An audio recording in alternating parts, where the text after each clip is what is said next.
So, if you like me and you have quite a bit of experience in the outdoors, whether it's hiking, backpacking, mountaineering, ocean kayak camping, whatever it may be, and you've accumulated a lot of gear and you understand gear, you know about making the investment in good gear, and over the last 3 to 4 years or so, you've all of a sudden found yourself accumulating quite a bit of, let's say, tactical gear.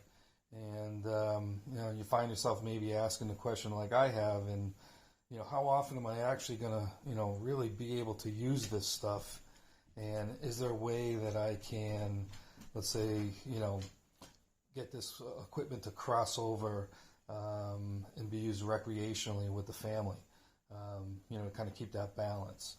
So I've kind of looked at ways of how I can just put gear together, and something that can be used tactically like this on a Saturday, and then on Sunday be converted and cross over to something like that. It's just a water bottle carrier. And what I wanted to be able to do is take something like the belt, the 2-inch traditional assault belt, and find a way to get multi-use out of that. So use it at the range, use it on a hike, and use that same belt to do patrols for your AO, your AI, to overnight trips, and kind of do that whole light fighter thing. There are a lot of systems out there with the big wide belts, and I kind of look at those, and from what I've used in the the backpacking world, it just seems to kind of cut back on the mobility. So I kind of like the idea of the 2-inch belt, and if you do it right and get the right padding, it just seems to give you more flexibility, and the equipment is sticking on there pretty good. So what I wanted to do is find that belt, and then be able to find a way to attach suspenders and then get the right padding on there. So what I did is I took my Umbris assault belt, which has, I think it's 19 columns, and so then from there, what we needed to do was find a way to attach a suspender. So I found these things on Viking Tactical, and they're adapters. Kind of slips in between the molly, this one, and this one is designed to wrap around the belt.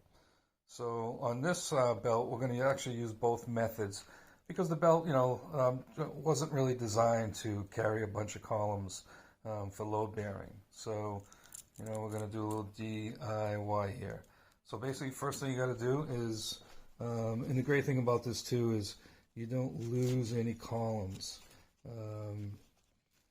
So you're basically just slipping that in through the bottom, and then the same thing on the top here.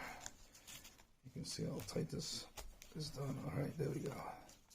So then once that's on, then what you're going to want to do is take your suspenders and just connect them through. And what I have is the system by Nixieworks. And then from there, what you want to be able to do is have padding, because this is most likely going to be worn on the outside. So I found this 2-inch padding from High Speed Gear, and that just kind of wraps around where the inner belt would go, and there you go. So on the other side, where there weren't enough columns, what I did is I took the other style of adapter, and that just slides on and just wraps around, and there you go. And then from there, just do the same thing. You get the suspender, and you just slip it right through, and there you go.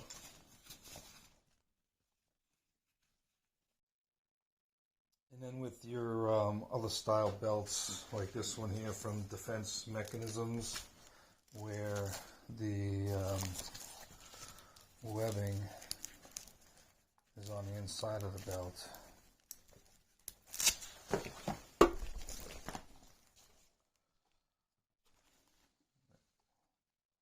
You're basically putting things through those slots there, and then your inner belt. This is going over the inner belt. And in our case, this is where we would add the 2-inch padding. And this belt here is kind of set up with a 3-point harness, because it's only going to have a few pouches. This one's more recreational, day hiking, local patrol. There we go. So what this has allowed me to be able to do is, increase the capability of the 2-inch assault belt into something more load-bearing. Whether it's something like this, which is just utilizing a 3-point harness, probably could get away without the harness, but you know what, I found, why not? It just takes a little bit of the load off, and if you go to like 3 megs in the SPUD pouch, and let's say you do a liter in the taco pouch, that's going to increase the weight and maybe put some nods or binoculars in the Hill People gear, general purpose pouch, and just about anything in the just a pouch. So yeah, it makes for a little bit of a heavier load that might be a little bit too much just for an inner belt. And then over here, it can go as heavy as this with a butt pack, and a lot of the similar pouches. You can go with a regular firearm holster on the side here, or switch that out to another mag pouch.